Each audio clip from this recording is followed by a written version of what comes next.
L'histoire de Donald Trump. Hier, Donald Trump, qui a fait du Donald Trump, là, il a tweeté. Ben, c'est pas tweeté. Est-ce qu'il a mis ça sur son réseau social ou il a mis ça sur X? Son histoire des taxes, là. Je pense qu'il l'a mis sur son réseau. Mais peu importe. Là, il a décidé d'utiliser la méthode Trump, c'est-à-dire on sort ça, un coup de tête, on garoche ça.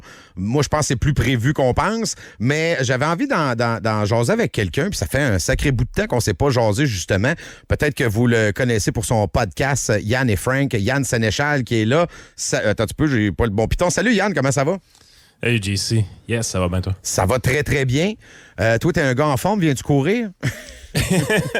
Non. Hey, Yann, écoute, moi, j'ai pensé à toi hier. Ça a été comme un flash. Je dis, me semble, j'aurais envie de jaser avec Yann de ce sujet-là particulier. Parce que, premièrement, j'aime bien ta vision économique. Puis, tu faisais des chroniques dans le temps avec nous autres. On s'est toujours assez bien entendu sur le fond de la patente. Mais je voulais aussi avoir ton opinion là, sur la crédibilité de cette patente-là. Là, c'est une annonce de médias sociaux. Trump nous colle un 25 % d'entrée de jeu, alors que pendant la campagne, tout le monde parlait d'à peu près 10 % de surtaxe. T'en penses quoi de ça? Ben écoute, Trump, c'est pas quelqu'un qui est imprévisible. Tout le monde le présente comme quelqu'un qui prend des coups de tête puis tout ça, mais la réalité, c'est que quand tu regardes comme il faut la campagne électorale aux États-Unis, ça a été une campagne qui a été axée énormément sur le contrôle des frontières. On a parlé du problème du fentanyl énormément également de son côté.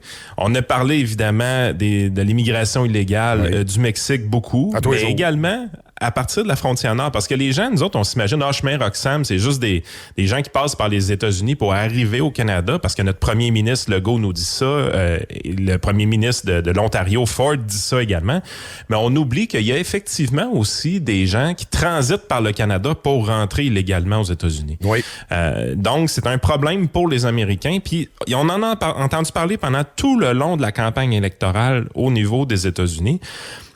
Et Trump a toujours dit qu'il était prêt à utiliser les tarifs pour obtenir des gains géopolitiques, donc dans de la négociation. Moi, ce qui me fascine depuis hier, là, c'est que tout le monde a l'air flabbergasté au Québec, là. C'est comme si l'annonce de Trump, c'était un coup de tête qui a été annoncé sur Truth Social, qui est son média à lui. Mais tu sais, en bout de ligne, là, tout ça était prévisible. Il n'y a pas de surprise là. C'était tellement prévisible que les marchés, présentement, ils croient pas tant que ça va être appliqué, puis je vous explique. On est le 26 novembre. Ouais. Trump va devenir président le 20 janvier seulement. À peu près 2 mois, ouais. 2 mois. Autrement dit, ce qu'il fait, c'est qu'il dit, je peux pas prendre de décision présidentielle tout de suite, mais je peux vous mettre en garde, je peux bâtir ma position de négociation immédiatement. Justin Trudeau, la présidente au Mexique, alignez vos flûtes, les amis. Voici ce que je veux. Je veux des frontières sécuritaires, puis je veux que le problème du fentanyl, on le règle. Ouais. Puis je vous menace tout de suite de 25 % Une seconde de revenir sur nos frontières, parce que nous, on regarde la frontière mexicaine, puis on la juge comme si un peu on est américain, puis on dit hey, c'est une passoire, cette frontière-là, puis ça n'a pas de bon sens, puis il fait bien Trump de mettre ses culottes.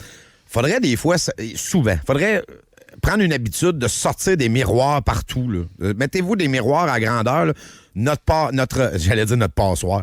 Notre frontière est encore pire que celle du Mexique. Il n'y a même pas de bout de mur de construit nulle part. C'est 7000 km de frontière terrestre. C'est la plus longue frontière non surveillée au monde. C'est sûr que c'est problématique.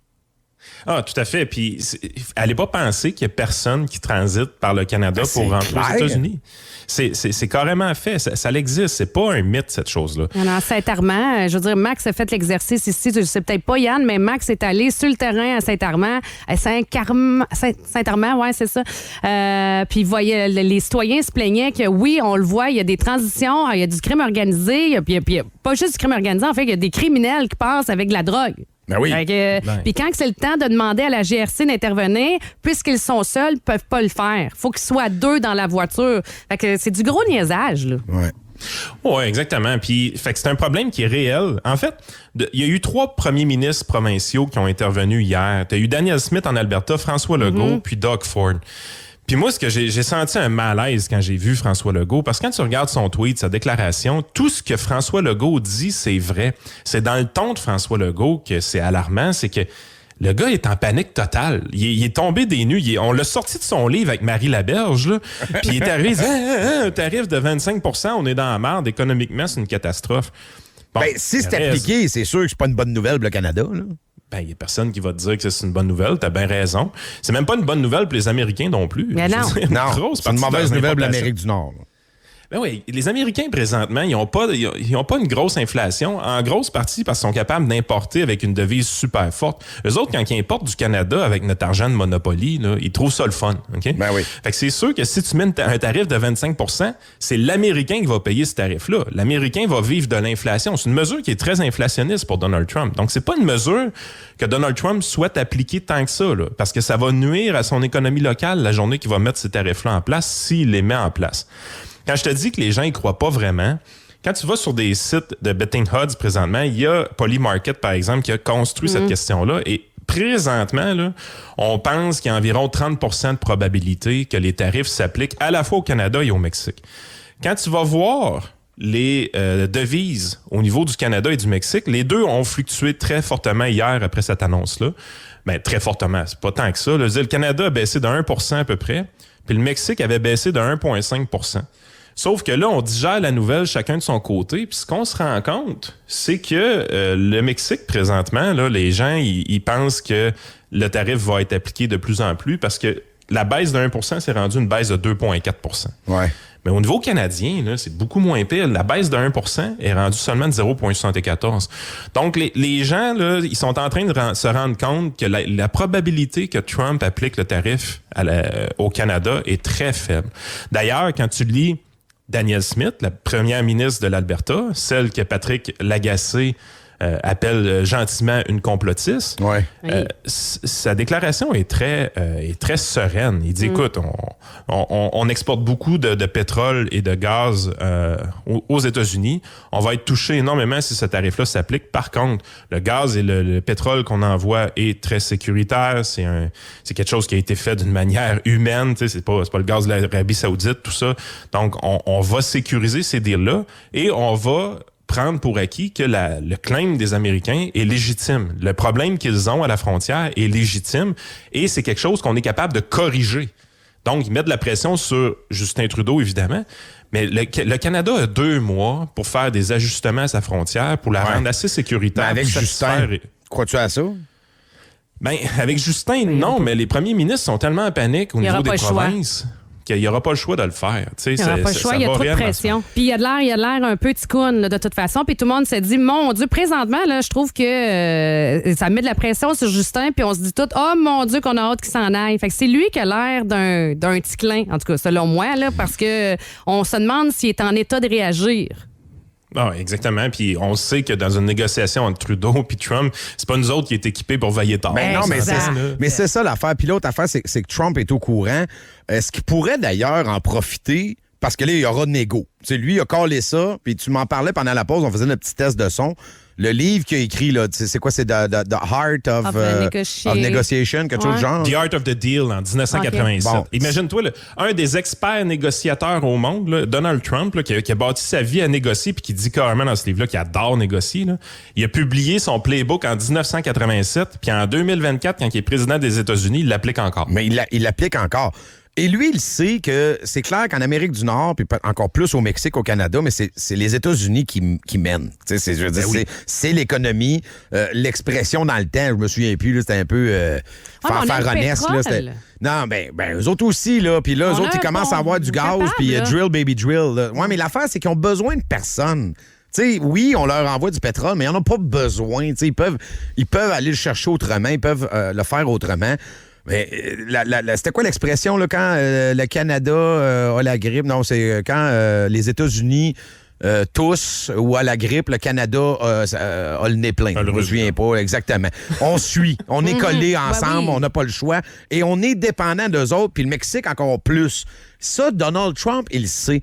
Est-ce qu'il pourrait se servir? Il y aura négo, ils vont venir négocier ou on va leur envoyer des gens. Moi, j'ai l'impression qu'il va ouvrir les sujets. Là.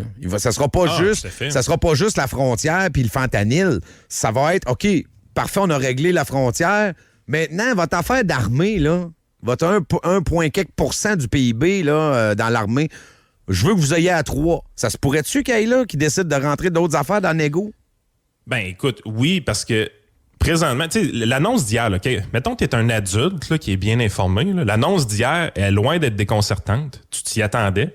Et surtout, tu t'attendais qu'il y ait probablement plus de stock dans cette annonce-là, dans le sens que quand il va nous menacer d'un tarif, on aurait pu s'attendre qu'effectivement, il exige qu'on augmente nos budgets militaires pour suivre ce qui est fait avec l'OTAN. Ça, c'est sûr.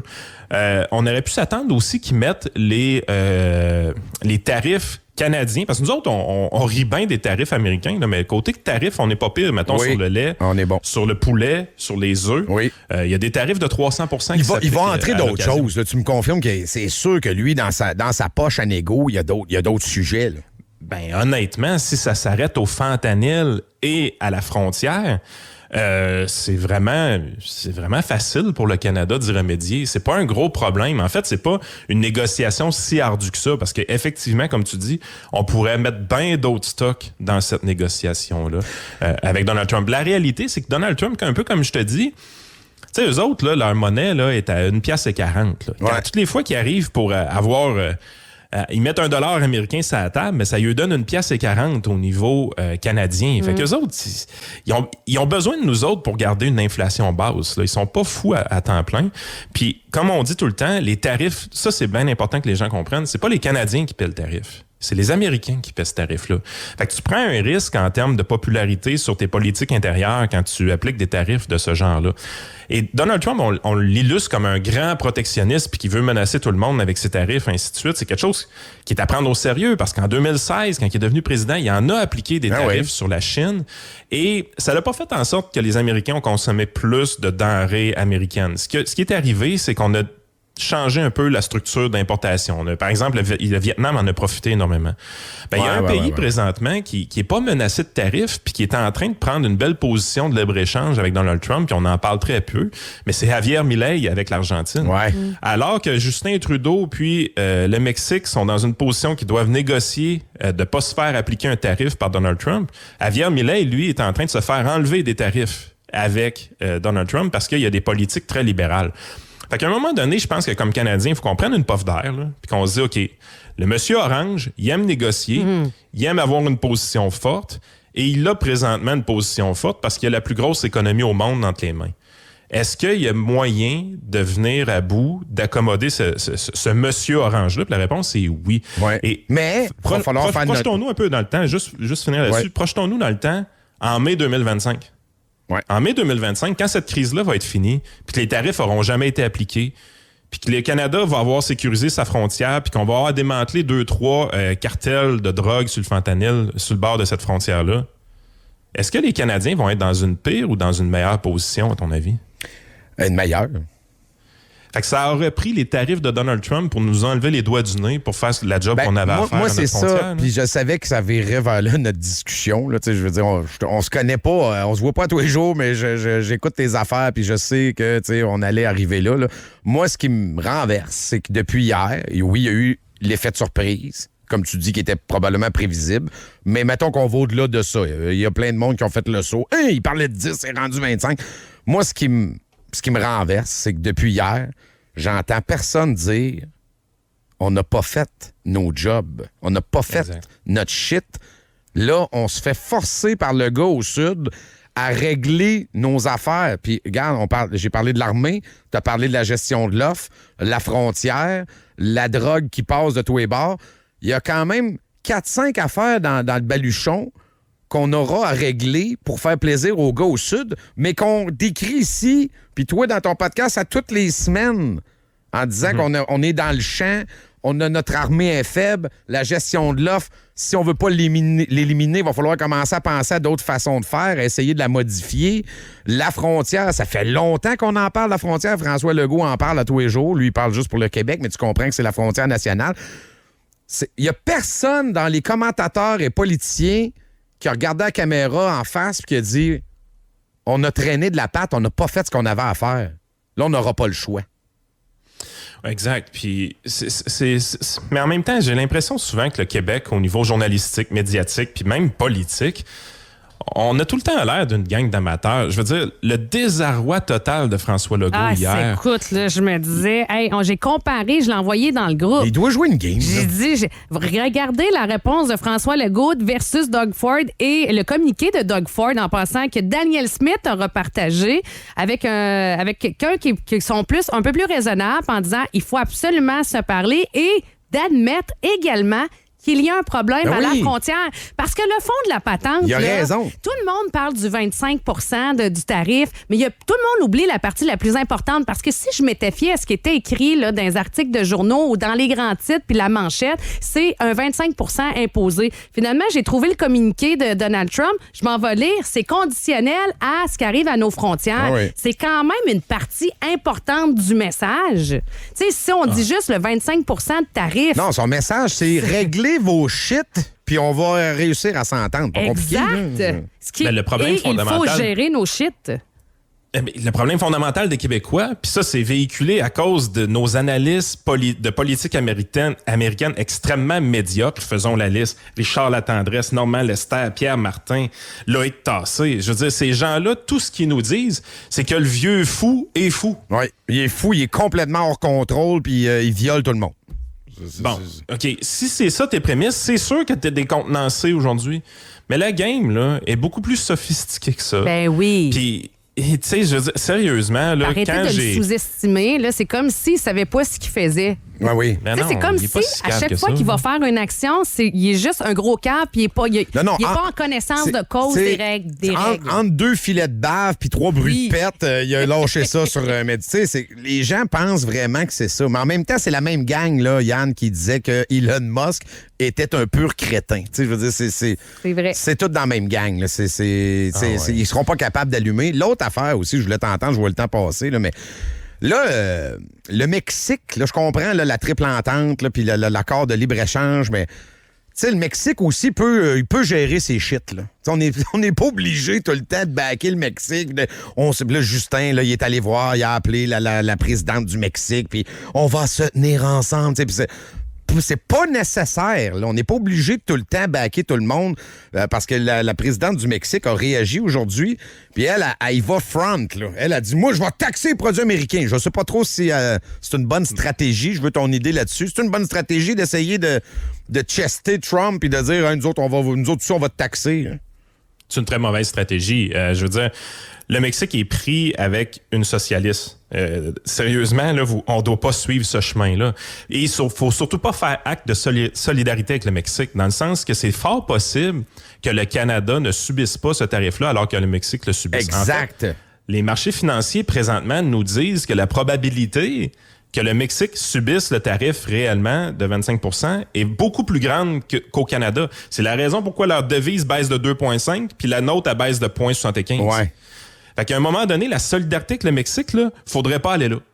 Faites vos affaires, là, puis nous autres, on va faire les nôtres. Donald, qu'est-ce que tu veux?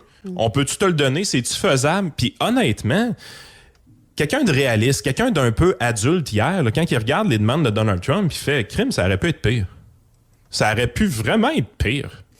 C'est facile à régler. Mais tu sais, des problèmes de drogue aux frontières, je trouve qu'en passant, c'est gênant. Moi, j'étais gênée de dire, OK. Là, c'est sûr que ça manque un peu de substance, là, dans le sens que je le sais pas, je connais pas la statistique du fentanyl qui passe entre le Canada et les États-Unis. La statistique, on la connaît plus du côté du Mexique, est assez majeure. Là, je l'ai pas apportée de moi, mais je l'ai vu passer hier. Au Canada, aux États-Unis, là, je me disais, ouais, tu sais, on est-tu... La question que je me posais, c'est on est-tu à la même hauteur que le Mexique? Je penserais pas. Par contre, est-ce qu'on le sait que nos frontières sont plus ou moins bien surveillées? Oui.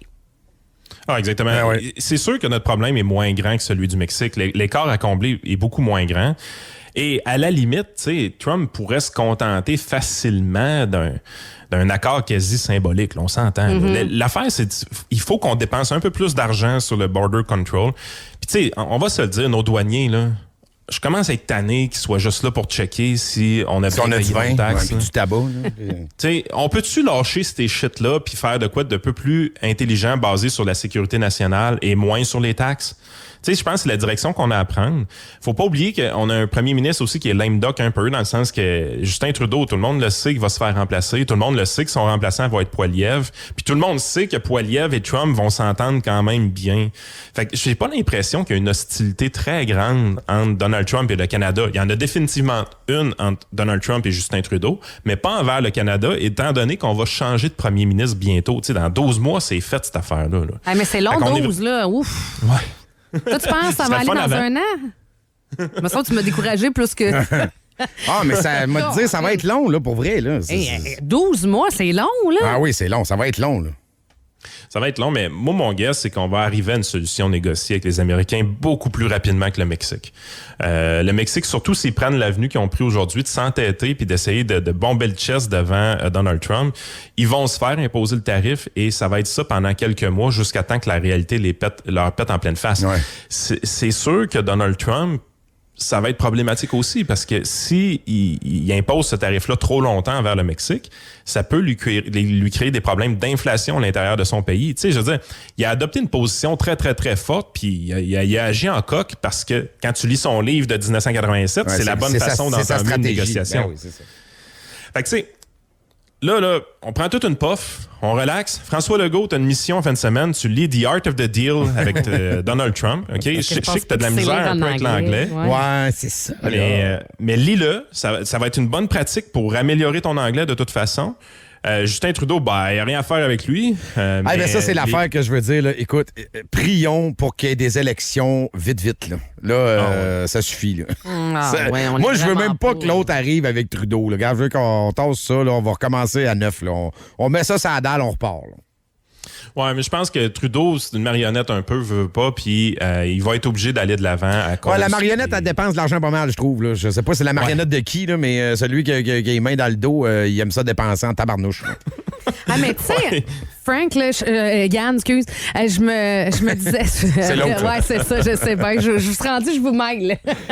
Non, mais ce que je voulais dire, c'est que même ici, là, au Québec, là, je trouve que ça démontre à quel point on n'est pas en contrôle puis on n'a pas les bons joueurs à bonne place. Tu sais, comme un François Legault face à un Donald Trump, là, je comprends que ça va être le PM du Canada qui gère ça, mais quand même, quand il arrive des choses comme ça nous prend quelqu'un de solide et qui ne panique pas, qui nous dit, regarde, il vente, faites-moi confiance, je suis en contrôle. Mets ton chapeau, ça va passer. Puis inquiétez-vous pas, tu sais, je vais vous représenter. Ouais, mais ça, c'est pas Justin, là. Mais c'est pas François Legault. Non plus. Non, mais ça, on n'est pas équipé. Tu sais, on n'est pas. Puis je sais pas, tu sais, après ça, là, regarde, si le PCQ n'est pas là, on n'a pas d'élu. Après ça, le Parti libéral, puis ça sera pas PSPP. Tu sais, je trouve que quand on regarde dans notre cours, là, chez nous au Québec, on n'est pas. Il me semble qu'on n'a pas beaucoup de cadeaux. Là. Si vous voulez vous consoler, allez lire Daniel Smith, ses tweets. Traduisez-les, c'est rendu facile. Traduisez-les, ça va être simple. Elle est vraiment bonne.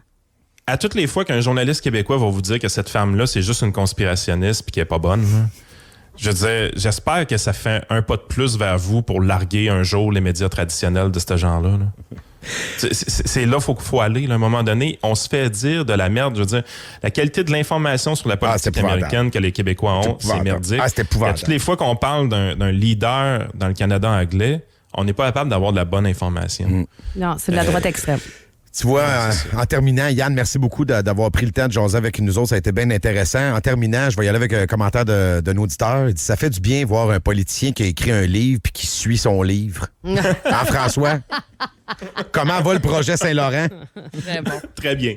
Merci, Yann. Yes. Salut.